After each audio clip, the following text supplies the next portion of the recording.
മൂന്നാൾ സിസേറിയൻ കഴിഞ്ഞിട്ട് കിടക്കുന്നുണ്ട്. ജീവിക്കോ മരിക്കോ എന്നൊന്നും അറിയില്ല. എല്ലാവരും തൊലിച്ച്, എന്നിട്ട് ഇവർ മാത്രയുടെ ബാക്കി. ഇത്ര ആളില്ലു.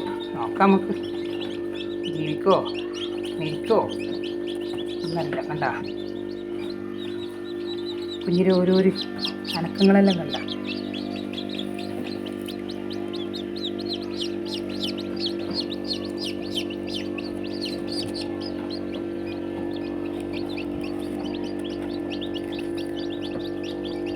നോക്കാം.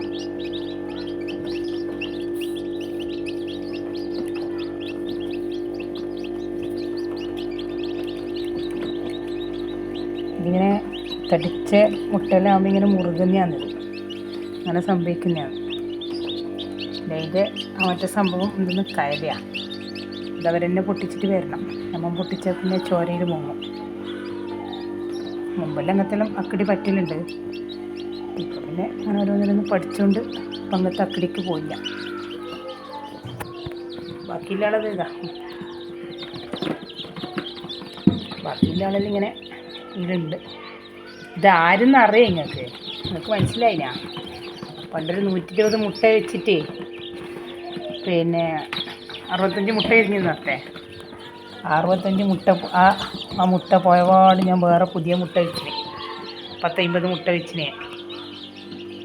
ആ 50 മുട്ട വെച്ചിട്ട് ഇന്ന് 5-ാം തീയതി ഇതെല്ലാം തൊലിക്കുന്നതാണ്. നോക്കാം. അങ്ങനെ രാവിലെ എണീച്ചോട് ഞാൻ ആദ്യം നോക്കി എൻ്റെ മക്കളെയാണ്. എൻ്റെ മക്കളെ നോക്കുമ്പോൾ ശിവനുണ്ടോ ഇല്ലെന്ന് അറിയണ്ടേ. രാത്രി അടച്ച് വെച്ച് പോയതല്ലേ. മാഷാ അല്ലാഹ്, ആർക്കും ബുദ്ധിമുട്ടുണ്ടായിട്ട് എല്ലാവരും നല്ല ആക്റ്റീവായി.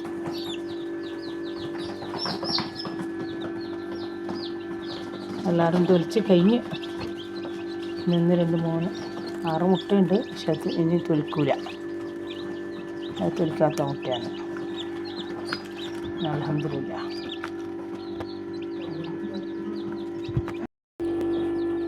ഒന്ന് മരിച്ച് ഇന്നലെ രാത്രി ഞാൻ ശ്രദ്ധിച്ചിട്ടുണ്ടെങ്കിൽ കിട്ടിട്ടായിരിക്കും. പക്ഷെ അതെന്തോ എൻ്റെ കണ്ണ് പൊട്ടിട്ട് ഇളക്കി വെച്ചിട്ടുണ്ടെങ്കിൽ കിട്ടട്ടെ. അങ്ങനെ അത് പോയി.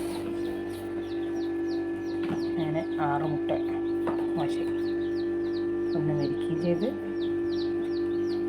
5 പോയി.